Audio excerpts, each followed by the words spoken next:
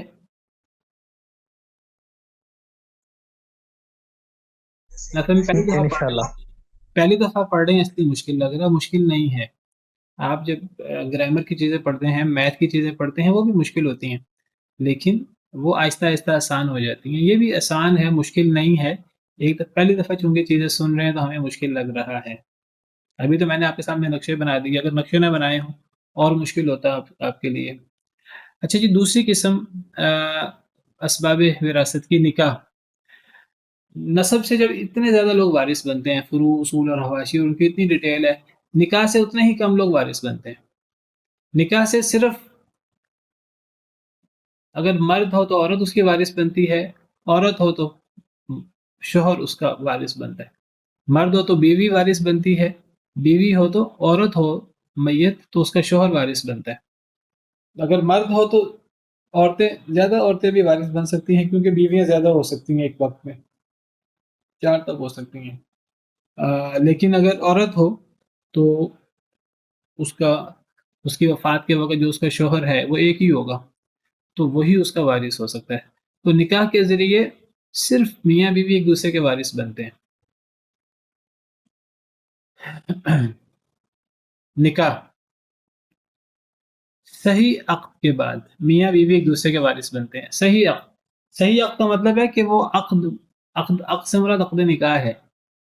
تو وہ عقد نکاح وہ ہو جو صحیح ہو. یہ ایسا عقد نہ ہو جو غیر شرعی ہو. مثال کے طور پر متع کا نکاح، اس سے وراثت نہیں ہوگی. اسی طرح حلالہ ناجائز عقد ہے متع کی طرح، اس سے بھی وراثت نہیں بنتی. نکاح شغار، وٹا سٹا، جو نکاح اسلام میں حرام ہے. ولی کے بغیر نکاح، ان لوگوں کے مطابق جن کے مطابق ولی کے بغیر نکاح نہیں ہوتا. حدیث ہے جو عورت ولی کے بغیر نکاح کرتی ہے اس کا نکاح باطل ہے، باطل ہے، باطل ہے. تو اس میں بھی ایک دوسرے کے وارث نہیں بنتے. صحیح عقد، شرعی عقد کے بعد میاں بھی ایک دوسرے کے وارث بنتے ہیں، خواہ بھی صرف نکاح ہوا ہو، رخصتی نہ ہوئی ہو. اور وہ تب تک وارث ہے جب تک طلاق نہ ہوئی ہو. دیکھیے ابھی آپ میں سے کوئی کہہ رہا تھا کہ مشکل ہے، مجھے نہیں سمجھ آئی اس میں سے مشکل کیا چیز ہے. یعنی ابھی تک تو ہم نے صرف یہ دیکھا ہے نسب کے ذریعے.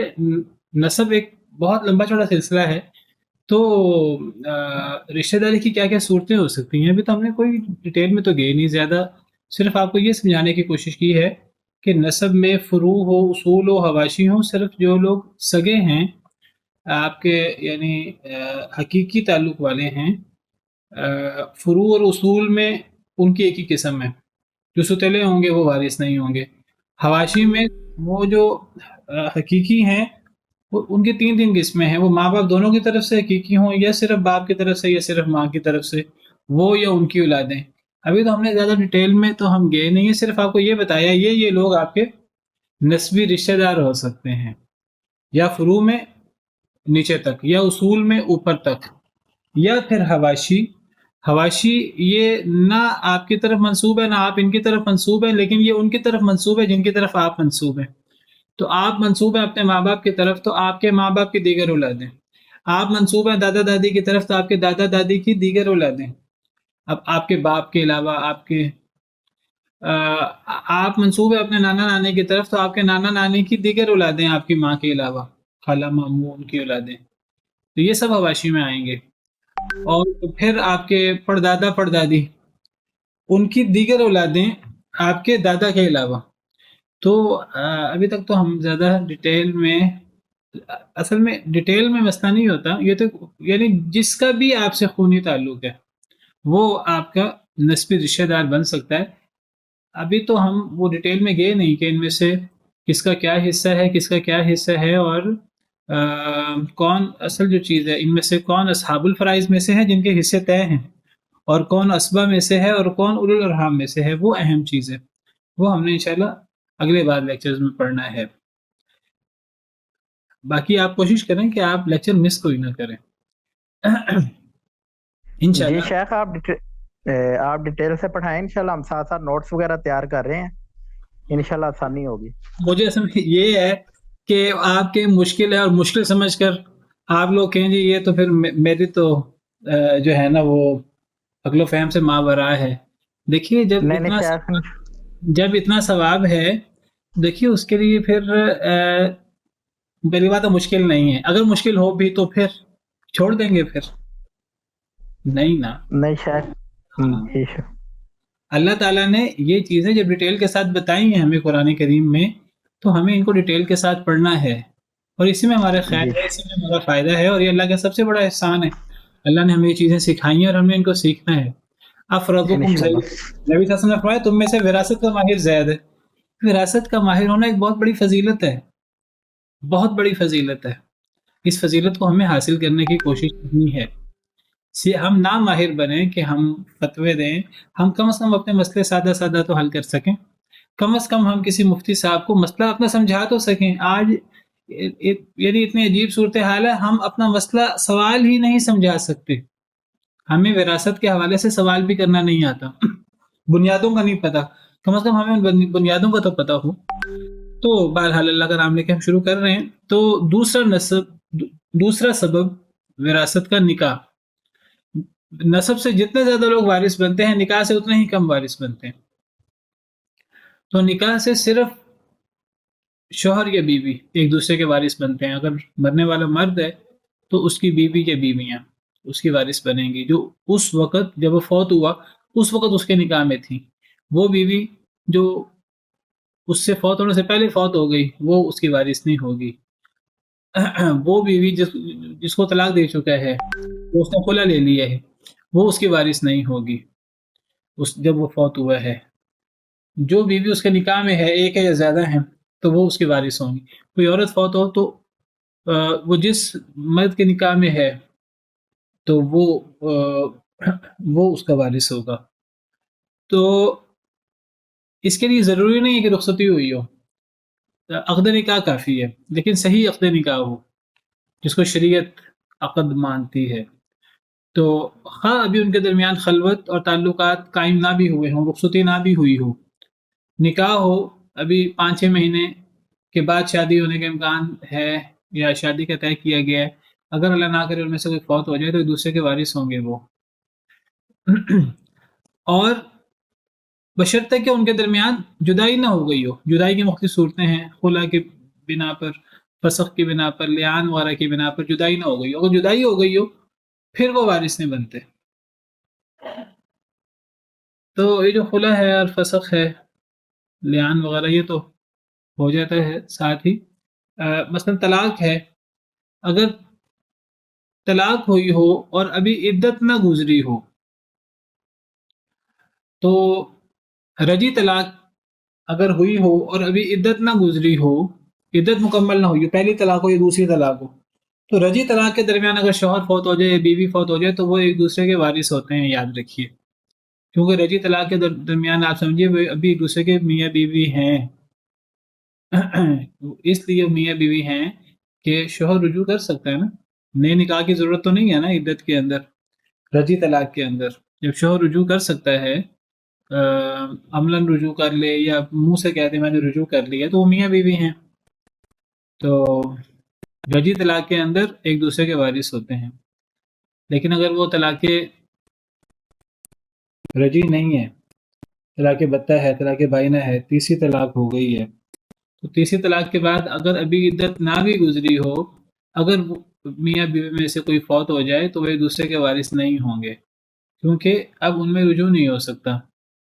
اب وہ عدت گزرے گی، عدت گزرنے کے بعد اگر ان میں دوبارہ شادی کرنی تھی تو پھر کہیں اور وہ شادی کریں، پھر اس کے بعد ان میں باہمی یعنی طے کیے بغیر ان کی علیحدگی ہو، طلاق ہو، پھر یہ آپس میں شادی کریں، تو یہ صورت تھی.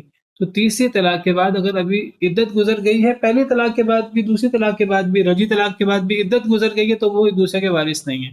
طلاق رجی کے بعد اگر عدت نہیں گزری اور کوئی فوت ہو گیا ہے، ایک دوسرے کے وارث ہیں. لیکن اگر طلاق بائنہ ہے، تیسری طلاق ہے، تو تیسری طلاق کے بعد اگر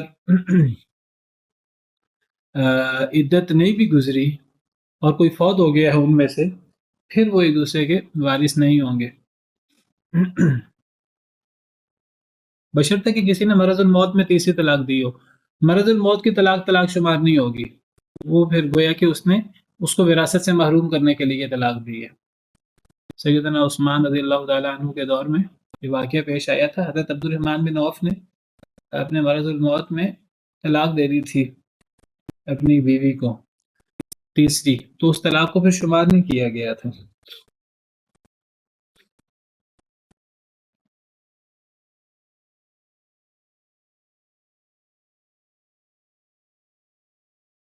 اگر نکاح ہوا ہو، ابھی رخصتی نہ ہوئی ہو اور طلاق ہو جائے، اس کی کتنی عدت ہوتی ہے؟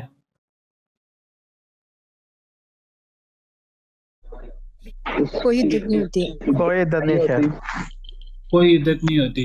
یا ایھا الذین آمنوا اذا نکحتم المؤمنات ثم طلقتموهن من قبل ان تمسوهن فما لكم علیہن من عدت تعتدونها۔ اگر نکاح ہوا، رخصتی نہیں ہوئی اور طلاق ہو گئی، طلاق ہونے کے کچھ دیر بعد یا اگلے دن ان میں سے کوئی ایک فوت ہو جاتا ہے، تو یہ ایک دوسرے کے وارث نہیں ہوں گے کیونکہ عدت ہی نہیں ہے۔ ٹھیک ہے نا، علیحدگی ہو چکی ہے۔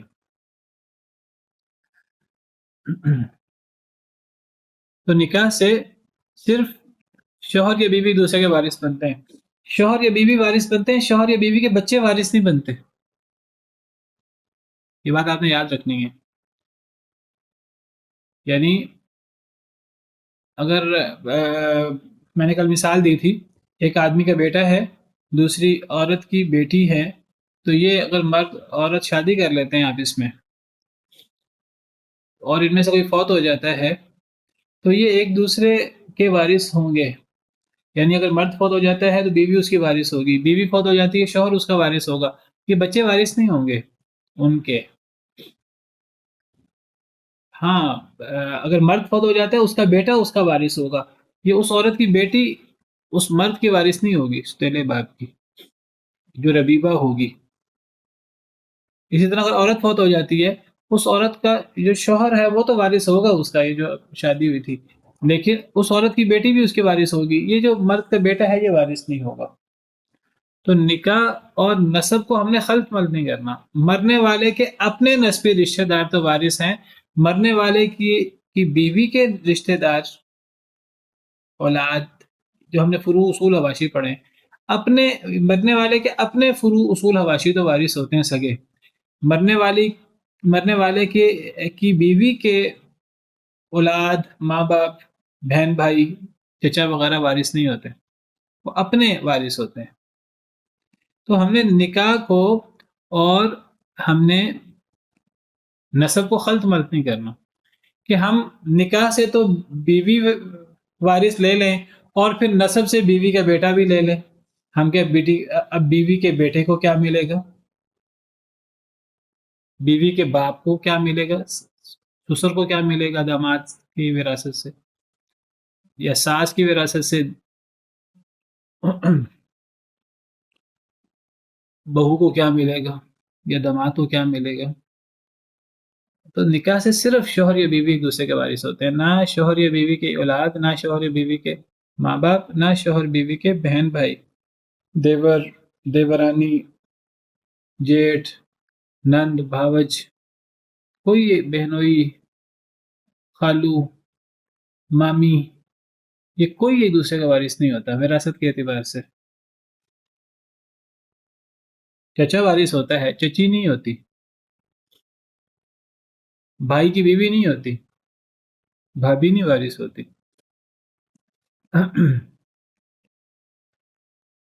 ٹھیک ہے جی، تیسری قسم ہے ولا۔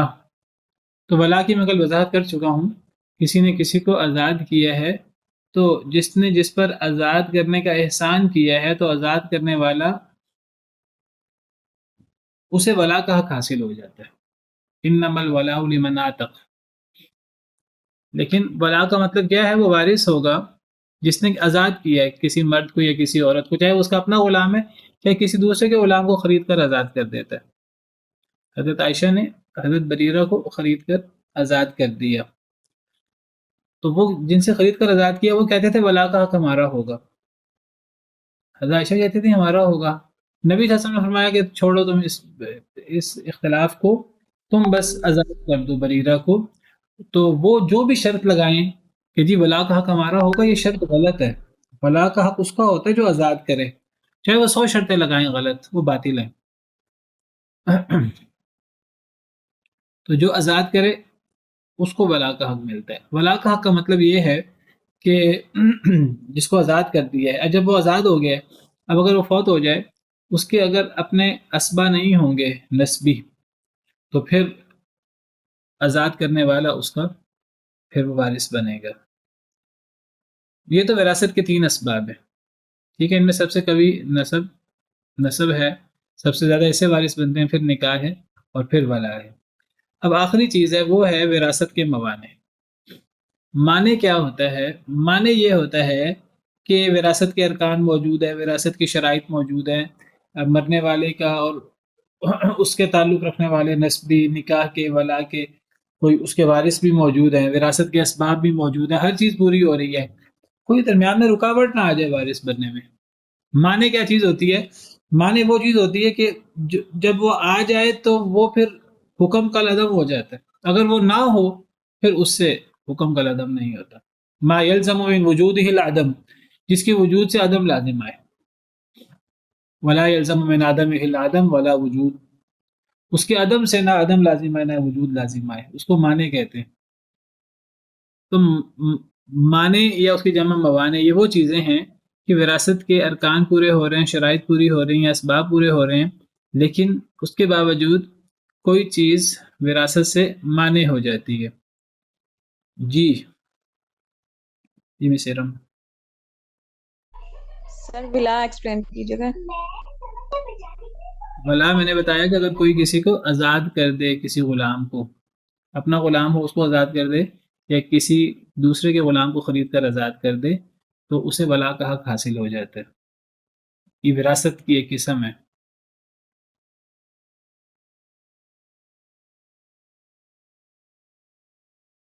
تو میں وراثت کے موانع کی بات کر رہا تھا. اب تو اگر باقی سب چیزیں پائی جاتی ہیں،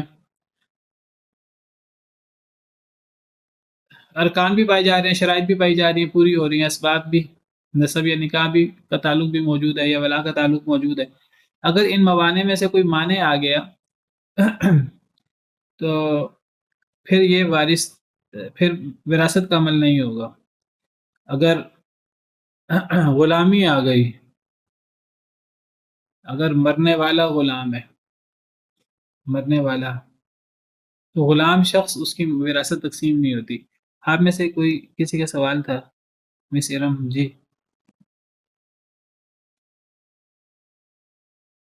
آپ نے ہینڈ ریز کیا تھا.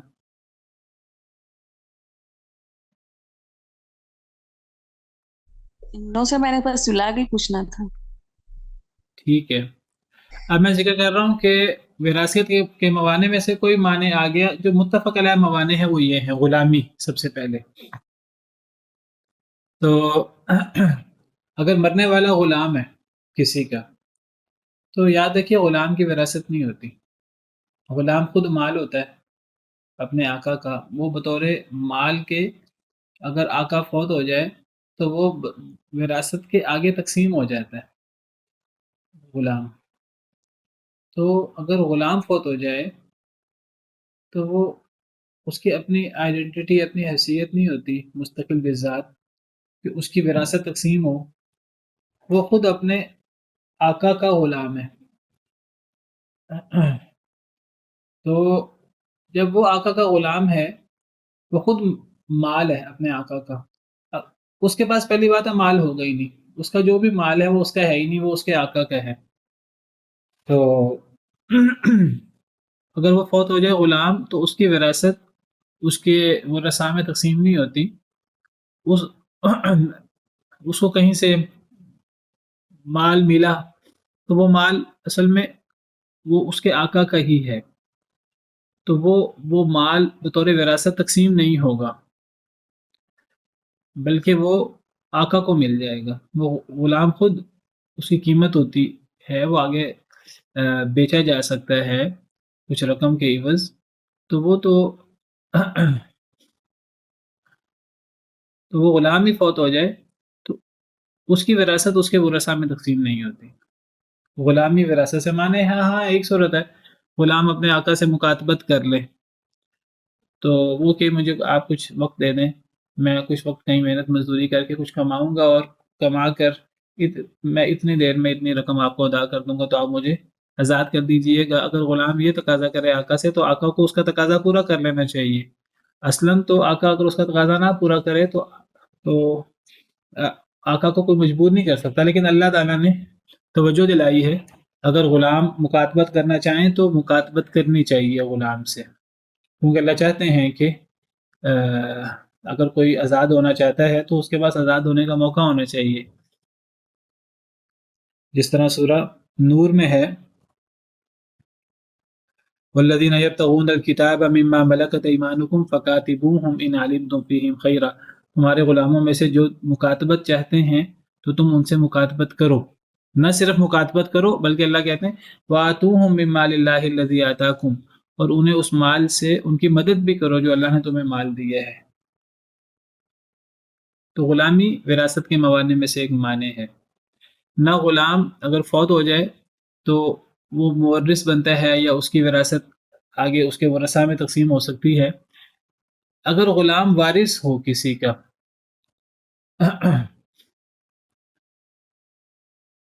وہ اکیلا وارث ہے، اس کا باپ وہ اکیلا غلام ہے، اس کا باپ جو ہے وہ غلام نہیں ہے. اگر اس کا باپ فوت ہوتا ہے تو غلام وارث بھی نہیں بنتا، وہ مورث بن کے اس کی وراثت بھی تقسیم نہیں ہوتی اور وہ وارث بھی نہیں بن سکتا اپنے باپ کا، اپنے بھائی کا.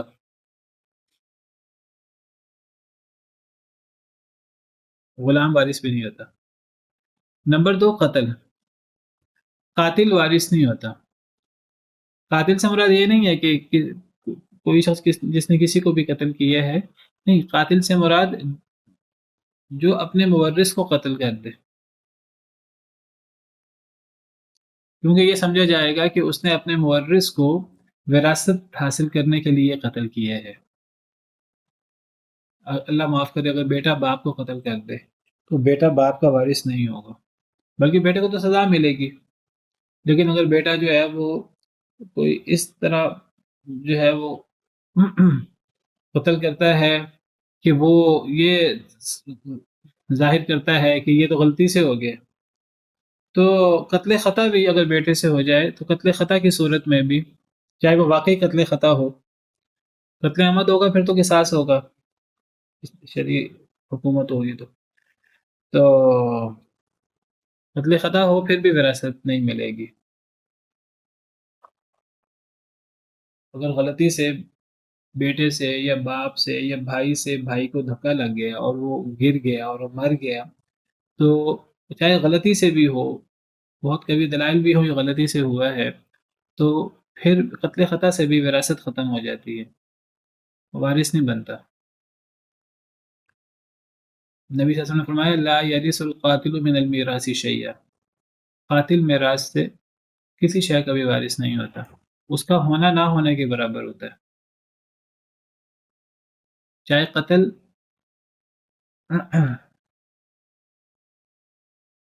قصاص کو واجب کرے، چاہے یہ قتل کسی کفارہ یا دیت کو واجب کرے، یعنی چاہے وہ قتل عامد ہو چاہے وہ قتل خطا ہو. ہاں اگر قتل عامد قتل خطا نہ ہو پھر قتل معنی وراثت نہیں ہوتا. جی ڈاکٹر صاحب ایک سوال ہے کہ اگر کسی کا ایکسیڈنٹ کے اندر، یعنی کہ گاڑی میں جا رہے تھے، ایکسیڈنٹ ہو گیا، بیٹا بچ گیا لیکن باپ کا انتقال ہو گیا، تو ایسی صورت میں بیٹا پھر اس کی وراثت میں شامل ہے یا موالد میں آ گیا؟ اگر وہ یہ ہے کہ بیٹا گاڑی ڈرائیو کر رہا تھا تو وہ قتل خطا والی جب صورت اگر بنے گی تو وہ وارث نہیں ہوگا. اصل میں مسئلہ یہ ہے کہ اسلام ان چیزوں کو بالکل کلیئر رکھنا چاہتا ہے، یعنی اگر غلطی سے بھی قتل ہو گیا تو وارث نہیں بنے گا، ورنہ لوگ کیا کریں گے اللہ معاف کرے، لوگ وراثت کے لیے اپنے مورثین کو قتل کر دیتے ہیں، وہ ظاہر یہ کریں گے، ایسی صورت بنائیں گے جیسے ہم سے تو غلطی سے ہو گیا ہے. کیا گارنٹی ہے کہ غلطی سے ہوا ہے کہ جان کر ہوا ہے؟ اگرچہ اس کی تفتیش ہو سکتی ہے دیگر چیزیں، تو قتل خطا بھی وراثت سے مانع ہوتا ہے. جی مس افشین. لیکن یہ جو گاڑی والا معاملہ ہے، یہ کار والا، یہ تو ایکسیڈنٹل نہیں آئے گا، ایکسیڈنٹل موت. ایکسیڈنٹل بھی تو قتل خطا ہی ہوتا ہے اگر وہ ڈرائیو وہ بیٹا کر رہا ہے. باقی دیکھیے، اگر وہ پتہ لگے کہ وہ اگلے بندے کی غلطی سے ہوا ہے، ٹھیک ہے، اگر جہاں بھی مثلا دیکھیے نا، گولی چل گئی غلطی سے، باپ کہے بھائی کہے، تو یہاں اب یہ وارث نہیں ہوگا. اگر ایکسیڈنٹ ہوا، اس میں غلطی اس کی ہے، جہاں یہ یعنی قتل خطا میں یہ ذمہ دار ہوگا اور جس پر دیت آ رہی ہوگی، تو وہاں پھر یہ وارث نہیں بن سکے گا.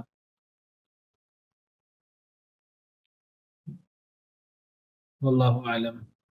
تو وہ قتل وراثت سے محروم کر دیتا ہے جس قتل پر قصاص پڑے، دیت پڑے، کفارہ پڑے. ہاں، اگر ایک آدمی جلاد ہے، اب حکمران کا حکم ہے کہ فلاں مجرم کو تم نے سزا دینی ہے، تم نے ایگزیکیوٹ کرنا ہے، اب چاہے اسے اپنے کسی رشتہ دار کو ایگزیکیوٹ کرنا پڑے حکمران کے حکم سے، یا تو یہ قتل مانع وراثت نہیں ہوگا.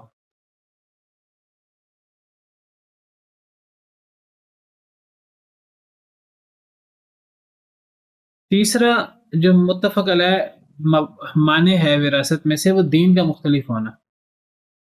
مرنے والے کا اور وارث کا، مورث کا اور وارث کا دین فرق ہے.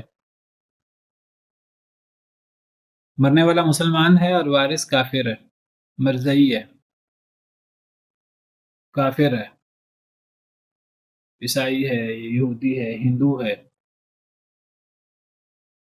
یا مرنے والا وہ کافر ہے، وارث مسلمان ہے. ایک ہندو فیملی کا کوئی شخص مسلمان ہو جاتا ہے تو وہ اس کے باپ فوت ہو جاتا ہے، مالدار شخص ہے، تو وہ اپنے باپ کا وارث نہیں ہوگا. بعض کہتے ہیں نہیں جی، مسلمان کافر کا وارث ہو سکتا، کافر مسلمان کا وارث نہیں ہو سکتا، کیونکہ اسلام غالب ہوتا ہے. تو وارث بننا ہو تو وارث بن جائے گا مسلمان کافر کا، لیکن کافر مسلمان کا وارث نہیں بنے گا. لیکن یہ بات ٹھیک نہیں ہے. نبی صلی اللہ علیہ وسلم کا ارشاد ہے، آپ نے فرمایا کہ لا یرث المسلم الکافر ولا الکافر المسلم. واضح فرمانا ہے آپ کا، صحیح حدیث ہے. آپ نے فرمایا کافر مسلمان کا وارث نہیں ہے، مسلمان کافر کا وارث نہیں ہے. ہم کہ نہیں اسلام غالب ہوتا ہے. جب حدیث واضح ہے تو پھر ہمیں دوسری عقلی دلائل کی طرف نہیں جانا چاہیے. اسی طرح حدیث مبارکہ لا یتوارث اہل ملتین شتیٰ، دو ملتوں والے کبھی ایک دوسرے کے وارث نہیں ہو سکتے. یعنی یہ نہیں ہے صرف کہ مسلمان کافر کا وارث نہیں، کافر مسلمان کا وارث نہیں ہے، بلکہ اگر ایک اسلامی ملک میں ذمہ ہوں غیر مسلم، ان ایک فیملی میں ایک ہندو ہے اور ایک عیسائی ہے، عیسائی اور ہندو بھی ایک دوسرے کے وارث نہیں ہوں گے. اگر اسلامی قانون نافذ ہوگا تو وہ دو غیر مسلموں کو بھی جن کا مذہب دین فرق ہوگا، وہ انہیں بھی ایک دوسرے کا وارث نہیں بننے دے گا اسلامی قانون. لا یتوارث اہل ملتین شتیٰ، دو ملتوں والے وارث نہیں ہو سکتے.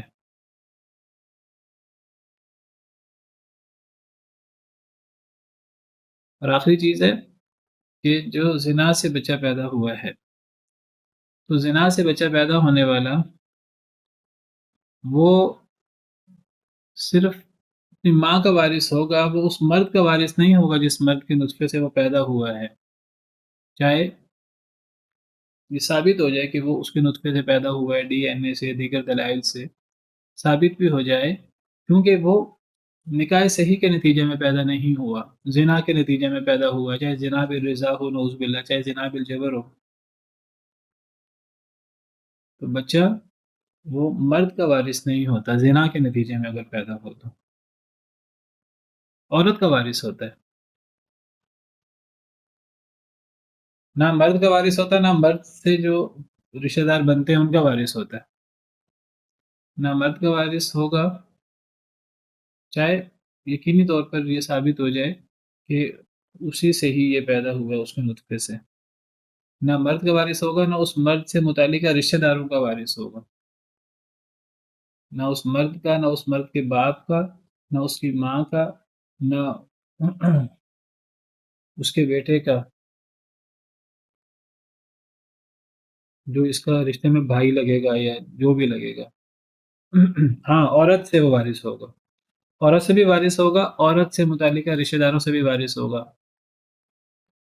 عورت سے ماں سے وارث ہوگا، ماں بھی اس سے وارث ہوگی، نانی سے وارث ہوگا، نانا اگر اس کی وراثت وغیرہ کا تعلق ہے اولو الارحام کا تو وہ ان سے بھی وارث ہو جائے گا۔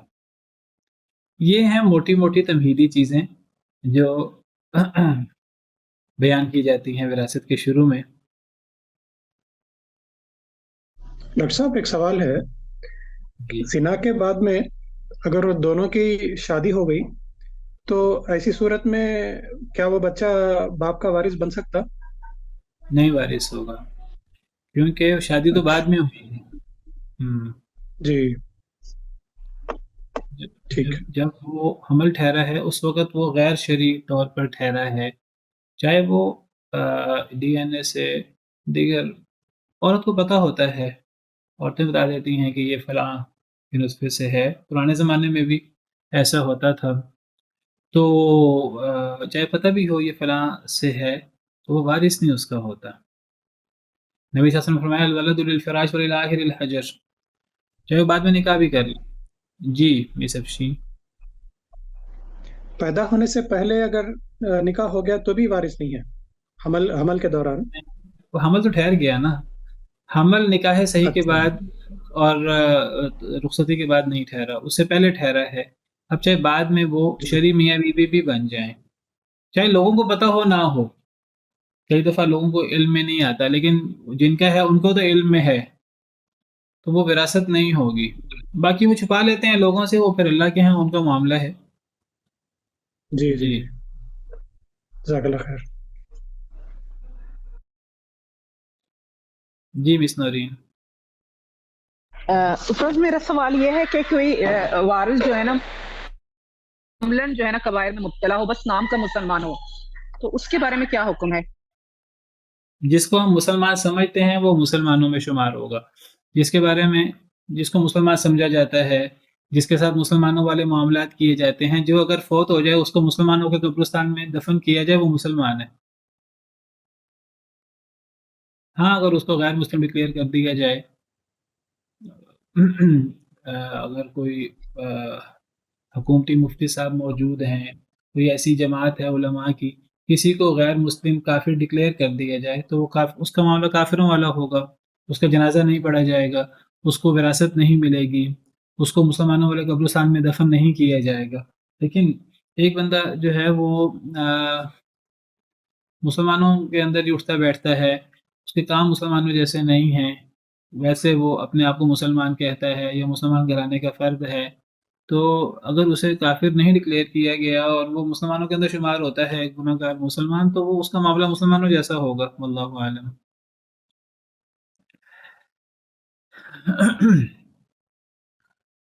ہاں جی، غلام والی بات جو ہے سر جہاں تک میرا خیال ہے کہ یہ حنفیہ میں شاید یہ ایسے ہے کہ اگر ولد الزنا ہے اور وہ 6 مہینے کے بعد وہ یعنی وہ پیدا ہوتا ہے اور وہ شادی کر لیتے ہیں پہلے، تو اس صورت میں اس کو وہ اس میں نسب میں شمار کرتے ہیں اور اس کو حصہ دیتے ہیں۔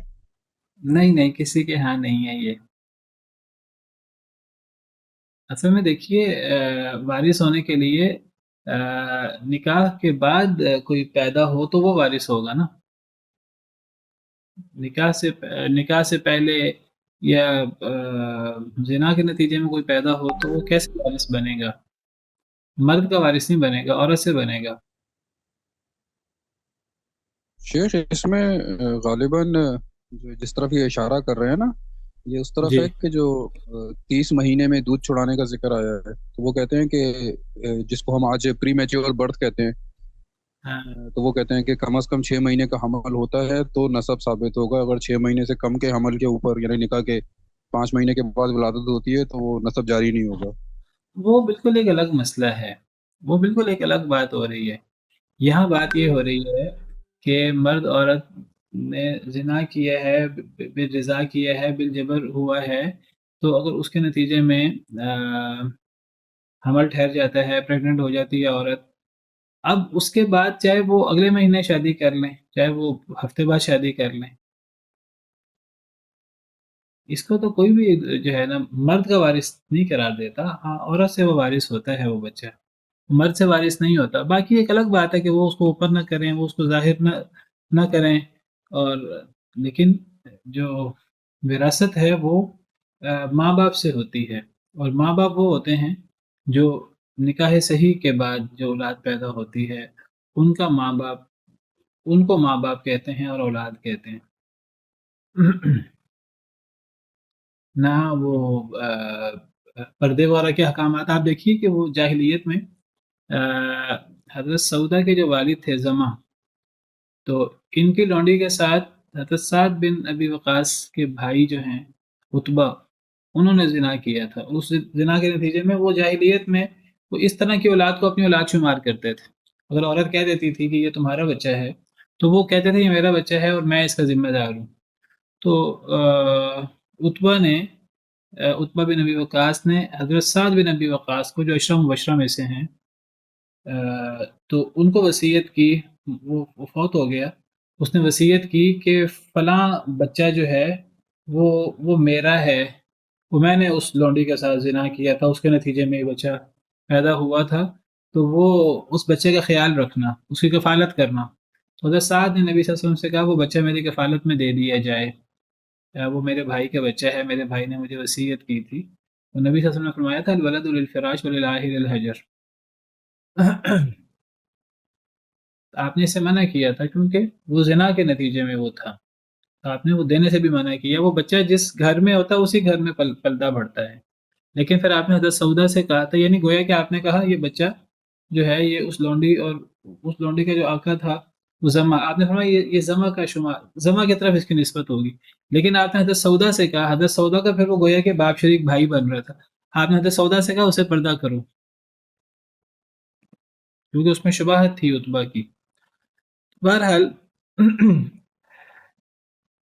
آپ نا بس اب یہ یاد رکھیے کہ یہ موٹی موٹی چیزیں ہم نے پڑھ لی ہیں، تو اصل جو موضوع ہے کہ ورثہ اب کن کو کہتے ہیں، اب کون وارث ہیں، اور اب یہ سب سے اہم چیز ہے. یہ جو تمہید ہے، یہ تمہید جاننا بہت ضروری تھا، جو ہم نے پڑھ لی بعض باتیں، بہت اختصار کے ساتھ ہم نے چیزیں پڑھی ہیں. جو سب سے اہم چیز ہے اب وہ چیز ہے کہ ورثہ کون ہیں اور ورثہ کی اقسام کیا ہیں. تو ورثہ کی 3 قسمیں ہیں. ایک کو ہم اصحاب الفرائض کہتے ہیں، ایک کو ہم اسبہ کہتے ہیں، اور ایک کو ہم اولو الارحام کہتے ہیں. یہ 3 قسمیں ہیں ورثہ کی. اصحاب الفرائض اس کا مطلب ہے فرضی حصے والے. فرضی حصہ ہوتا ہے جو حصہ مقرر ہو اللہ کی طرف سے یا نبی صلی اللہ علیہ وسلم نے مقرر کیا ہو. فرائض جمع ہے فریضہ کی، فریضہ کی جمع فرائض، تو اصحاب صاحب کی جمع ہے. تو اصحاب الفرائض کا مطلب فرضی حصوں والے جن کے حصے طے شدہ ہیں، وہ ورثہ جن کے حصے کتاب و سنت میں مقرر کر دیے گئے ہیں، مقرر نصیبا مفروضہ جس کو قرآن کہتا ہے نا، حصے طے کیے ہوئے. طے کیے ہوئے حصے کیا ہیں؟ بس اللہ تعالیٰ کہ فلاں کو آدھا دے دو، یہ طے شدہ حصہ ہے. فلاں کو چوتھا حصہ دے دو، ربع یا سمن 8واں حصہ دے دو، یا سدس دے دو. یہ طے شدہ حصے ہیں. تو جن کے حصے طے شدہ ہوں ان کو اصحاب الفرائض کہتے ہیں. جب اللہ نے حصے مقرر کر دیا ان حصوں میں کمی بیشی بھی نہیں ہو سکتی. جب اللہ نے کہہ دیا کہ یہ حصہ ہے تو وہی حصہ ہے. مثلا بیٹی کے بارے میں اللہ فرماتے ہیں بیٹی کا حصہ آدھا ہے تو بیٹی کو آدھا ملے گا، آدھے سے زیادہ یہ کم نہیں ملے گا. ان کو کہتے ہیں اصحاب الفرائض. یعنی یہ وارث بھی ہیں لیکن یہ ایسے وارث ہیں کہ جن کا حصہ مقرر ہے. دوسری قسم ہے اسبہ. اسبہ کا لفظی مطلب ہوتا ہے مضبوط جماعت. یہ زیادہ تر مرد ہوتے ہیں اسبہ، کیونکہ اسبہ مضبوط کرتے ہیں خاندان کو. اسبہ سے مراد وہ ورثاء ہیں جن کو کتاب و سنت میں وارث تو بنایا گیا ہے. کتاب و سنت یہ کہیں، اللہ تعالیٰ یہ فرمائیں، نبی صلی اللہ علیہ وسلم یہ کہیں وہ وارث ہے، لیکن اس کا حصہ مقرر نہ کریں، کوئی حصہ طے نہ کریں کہ اس کو آدھا حصہ ملے گا، اس کو چوتھا حصہ ملے گا، اس کو چھٹا حصہ ملے گا، اس کو 2/3 ملے گا، اس کو 1/3 ملے گا. حصہ طے نہ کیا جائے. جب حصہ طے نہیں کیا جاتا تو پھر ان کو کیا دیا جاتا ہے؟ حصہ تو طے نہیں کیا. اب مثال کے طور پہ قرآن میں ہے کہ وَهُوَ يَرِثُ يَسْتَفْتُونَ قُلِ اللَّهُ يُفْتِيكُمْ فِي الْكَلَالَةِ إِنِ امْرُؤٌ هَلَكَ لَيْسَ لَهُ وَلَدٌ وَلَهُ أُخْتٌ فَلَهَا نِصْفُ مَا تَرَكَ. اگر کوئی آدمی فوت ہو، اس کی اولاد نہ ہو اور اس کی بہن ہو، تو بہن کو آدھا حصہ ملے گا. یہ اب بہن کا جو آدھا حصہ ہے یہ فرضی حصہ ہے، یہ بہن اصحاب الفرائض میں سے، کیونکہ حصہ مقرر کر دیا گیا. لیکن وَهُوَ يَرِثُهَا إِن لَّمْ يَكُن لَّهَا وَلَدٌ، اگر وہ بہن فوت ہو جائے اور بھائی وارث ہو، تو اگر بہن کی اولاد نہ ہو تو بھائی وارث ہوگا. قرآن کہتا ہے وَهُوَ يَرِثُهَا، وہ بھائی وارث ہوگا اپنی بہن کا اگر اولاد نہ ہو.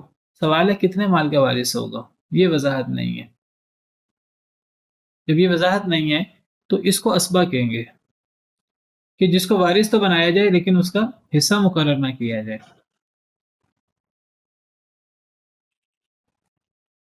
جن کا حصہ مقرر ہونے اصحاب الفرائض کہتے ہیں، جن کا حصہ مقرر نہ ہونے اسبہ کہتے ہیں. اب جب حصہ مقرر، تو گویا کہ اصحاب الفرائض اور اسبہ میں ایک چیز مشترک ہے، دونوں وارث ہوتے ہیں، لیکن اصحاب الفرائض میں ایک چیز زائد ہے اسبہ سے. اسبہ میں حصہ مقرر نہیں ہوتا، اصحاب الفرائض میں وارث ہونے کے ساتھ ساتھ ان کا حصہ مقرر کر دیا جاتا ہے، حصہ طے کر دیا جاتا ہے. اور یہ بات یاد رکھیے، اصحاب الفرائض میں زیادہ عورتیں ہیں اور اسبہ میں زیادہ مرد ہیں، اور اسلام میں اصحاب الفرائض کو مقدم کیا گیا. اور یہ لوگ اعتراض کرتے ہیں جی اسلام کا قانون وراثت، اس میں عورت کو کم حصہ دیا گیا ہے. تو جاہلیت میں تو حصہ ملتا ہی نہیں تھا، اسلام نے تو عورتوں کا حصہ اتنا محفوظ کیا ہے. اسلام کہتا ہے پہلے عورتوں کو حصہ دیا جائے. اصحاب الفرائض میں زیادہ عورتیں ہیں، بہت کم مرد ہیں، اور اسبہ میں زیادہ مرد ہیں. تو اسلام کہتا ہے پہلے عورتوں کو حصہ دیا جائے، ان کا حصہ طے شدہ ہے، مقرر ہے. مردوں کے زیادہ تر حصے طے شدہ نہیں ہیں، اور مردوں کو حصے عورت کے بعد ملتے ہیں، اصحاب الفرائض کے بعد ملتے ہیں. ان کا کوئی حصہ مقرر نہیں ہے، یہ اصحاب الفرائض کی موجودگی میں باقی ترکہ اور ان کی عدم موجودگی میں کل ترکہ کے وارث ہوتے ہیں. پہلے اصحاب الفرائض وارث ہوتے ہیں، عورتیں جو زیادہ ہیں، پھر اسبہ وارث ہوتے ہیں جو زیادہ مرد ہیں. اصحاب الفرائض موجود ہوں تو جتنا طے شدہ اصحاب الفرائض کا وہ لیتے ہیں، جو باقی مال ہے وہ اسبہ لیتے ہیں. اگر اصحاب الفرائض نہ ہوں تو پھر سارا مال ہی اسبہ لے لیتے ہیں. اور اس کی دلیل صحیح بخاری صحیح مسلم کی مشہور حدیث ہے، الحق الفرائض باہلھا فما بقی فلاولی رجل ذکر. ہم پڑھیں گے حدیث بعد میں، صحیح بخاری صحیح مسلم کی متفق علیہ حدیث ہے مشہور. نبی صلی اللہ علیہ وسلم کا ارشاد ہے کہ اصحاب الفرائض کو ان کے حصے دے دو، جو بچ جائے وہ پھر سب سے قریبی مرد رشتہ دار کے. یعنی پہلے اصحاب الفرائض کو ملے گا بالاتفاق، جب ان سے بچے گا تو پھر اسبہ کو ملے گا. اگر نہ بچے اصحاب الفرائض سے، پھر اسبہ کو کچھ نہیں ملتا. کتنا اسلام نے عورت کو پہلے عورت کو حق ملے گا اصحاب الفرائض کو، ان سے بچے گا تو اسبہ تک جائے گا، نہیں بچے گا تو نہیں جائے گا. بچے گا تو اسبہ تک جائے گا. اگر اصحاب الفرائض نہ ہوں پھر اسبہ وارث ہوں گے. تو اصحاب الفرائض وہ ورثاء ہیں، وارث بھی ہیں، حصے بھی مقرر ہیں، ان کے حصے میں کمی بیشی نہیں ہوتی. اسبہ یہ وہ وارث ہیں جن کو کتاب و سنت وارث تو بناتے ہیں لیکن ان کا حصہ مقرر نہیں کرتے. جب حصہ مقرر نہیں ہے تو کیا ملے گا انہیں؟ اگر اصحاب الفرائض موجود ہیں، ان سے کچھ مال بچ گیا تو باقی مال ملے گا، ورنہ یہ اصحاب الفرائض نہیں ہے تو کل مال کے وارث ہوں گے. اگر اصحاب الفرائض سے مال نہ بچے تو یہ وارث نہیں ہوں گے. اور تیسری قسم ہے آخری اولو الارحام، رشتہ دار. اچھا، اصحاب الفرائض میں رشتہ دار کی بات نہیں آئی، اسبہ میں رشتہ دار کی بات نہیں آئی. اصحاب الفرائض میں رشتہ دار بھی ہو سکتے ہیں، رشتہ دار کے علاوہ بھی ہو سکتے ہیں. مثلا بیٹی اصحاب الفرائض میں سے ہوتی ہے، بیوی اصحاب الفرائض میں سے ہوتی ہے. بیٹی تو رشتہ دار ہے، بیوی رشتہ دار نہیں ہے، بیوی نکاح سے ہے. اصحاب الفرائض میں رشتہ داروں کے علاوہ بھی ہو سکتے ہیں. اسبہ میں بھی رشتہ دار بھی ہوتے ہیں، رشتہ داروں کے علاوہ بھی ہو سکتے ہیں. مثلا اسبہ میں بیٹا ہوتا ہے، اسبہ میں باپ ہوتا ہے، بھائی ہوتا ہے، اور اسبہ میں آزاد کرنے والا بھی ہوتا ہے، وہ رشتہ دار نہیں ہے. اصحاب الفرائض اور اسبہ میں رشتہ دار بھی ہوتے ہیں، رشتہ داروں کے علاوہ دیگر ورثاء بھی ہو سکتے ہیں. اولو الارحام میں صرف رشتہ دار ہوتے ہیں، کیونکہ اس کا معنی ہے رشتہ دار اولو الارحام کا۔ اولو الارحام کی ڈیفینیشن کیا ہوگی؟ وہ نسبی رشتہ دار، اسی لیے اس کی ڈیفینیشن میں بھی نسبی کا ہونا ضروری ہے۔ وہ نسبی رشتہ دار یعنی وہ خونی تعلق والے، وہ رحم کے رشتے والے رشتہ دار، اس میں صرف نسبی رشتہ دار آئیں گے۔ اس میں یہ صرف نسب سے ہو سکتے ہیں، یہ نکاح اور ولا سے نہیں ہو سکتے۔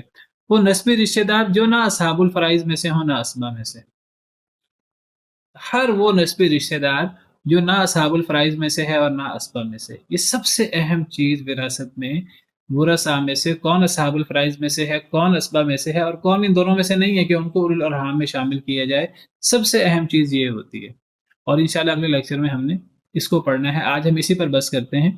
یہ اولو الارحام، یہ اصحاب الفرائض یا اسبا کی عدم موجودگی میں ہی وارث ہو سکتے ہیں۔ اگر ایک بھی اصحاب الفرائض میں سے ایک شخص بھی ہے یا اسبا میں سے ایک شخص بھی ہے تو اولو الارحام وارث نہیں ہوتے علی الاطلاق۔